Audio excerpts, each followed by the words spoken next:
terkait rencana pemerintah yang memang secara resmi akan menaikkan PPN menjadi 11% per 1 April besok ataupun esok hari, apakah memang hal ini juga bisa menjadi tambahan beban bagi konsumen saat kalau kita lihat juga baru mau bangkit begitu ya dari pandemi COVID-19? Tentu saja betul ya, otomatis ya, bukan teori lagi tapi akan otomatis secara matematika, eee, macam-macam ini ya, eee eee, muncul dari berbagai penjuru, eee, kenaikan harga ini. Pertama adalah pangan ya, akibat dari perang Ukraina Rusia ini, harga-harga pangan di seluruh dunia naik kira-kira 20%. Dan mengingat pangan di Indonesia banyak yang diimpor seperti kedelai, gandum, jagung, dan lain-lain ya, maka tentu saja pengaruhnya akan besar dan tidak mungkin semua disubsidi.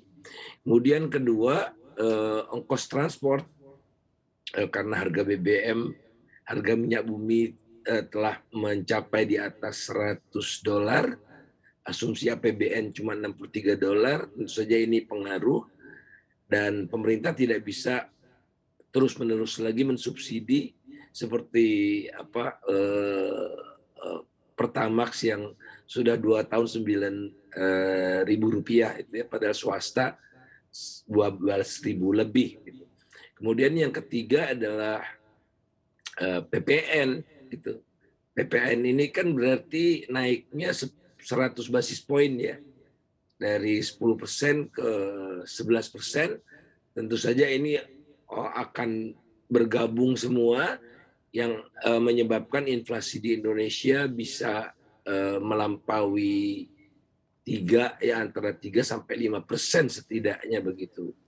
Dan ini harus menaikkan suku bunga lagi nanti BI. Jadi inilah ongkos yang harus kita bayar yang terjadi justru di bulan Ramadan dan Idul Fitri nanti gitu. Oke, baik. Tapi kalau kita perhatikan lagi begitu ya data yang ada, Kadin sebelumnya juga menyatakan bahwa memang kenaikan PPN menjadi 11% ini juga tidak akan berpengaruh pada kenaikan ada inflasi di Indonesia. Dan tadi juga Anda sempat menyebut begitu ya terkait kenaikan inflasi juga akan juga terpengaruh begitu dari dampaknya kenaikan PPN ini. Apakah sebenarnya seperti apa nanti dampaknya dari kenaikan PPN 11% ini, Pak Faisal? Ya, tanpa kenaikan PPN pun harga-harga kan sudah naik, harga-harga sudah naik. Minyak goreng naik kan. Karena apa? Ada pasokan minyak goreng di dunia yang turun, yang pasokannya turun ya.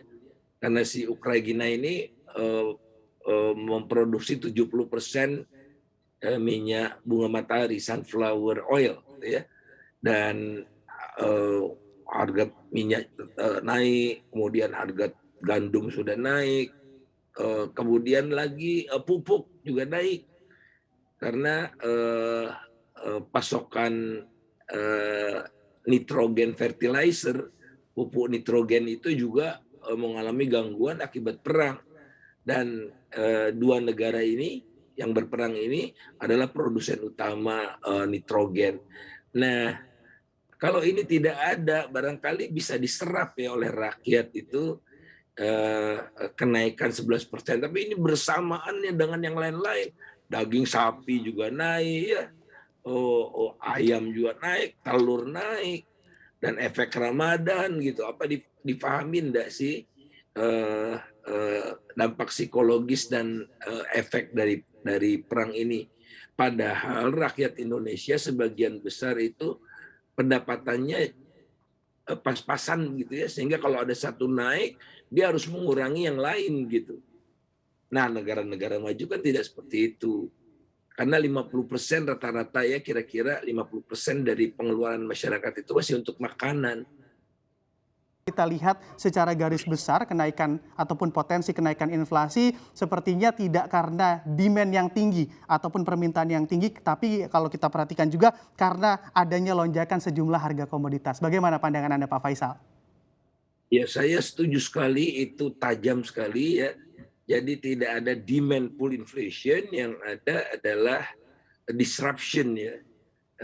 Dan cost push inflation. Karena dari ongkos-ongkos nih, biaya transport naik, bahan baku naik, segala macam, kemudian ditambah lagi dengan PPN, itu akan memperlambat pertumbuhan ekonomi, dan tidak akan sampai stagflasi, sangat boleh jadi, karena ekonomi masih akan tetap tumbuh. Kalau stagflasi kan stagnasi, ekonomi tidak tumbuh, tapi inflasinya tinggi. Biasanya kalau ekonomi tidak tumbuh, inflasinya kan rendah. Nah, fenomena ini yang berat gitu ya, di tengah ekonomi yang lemah, inflasi tinggi. Nah, oleh karena itulah segala cara harus dilakukan untuk meredam atau mengantisipasi jangan sampai itu terjadi, karena obatnya lebih susah. Dan akhirnya pemulihan ekonomi akan berlangsung lambat. Saya perkirakan tahun ini tidak akan mencapai 5%.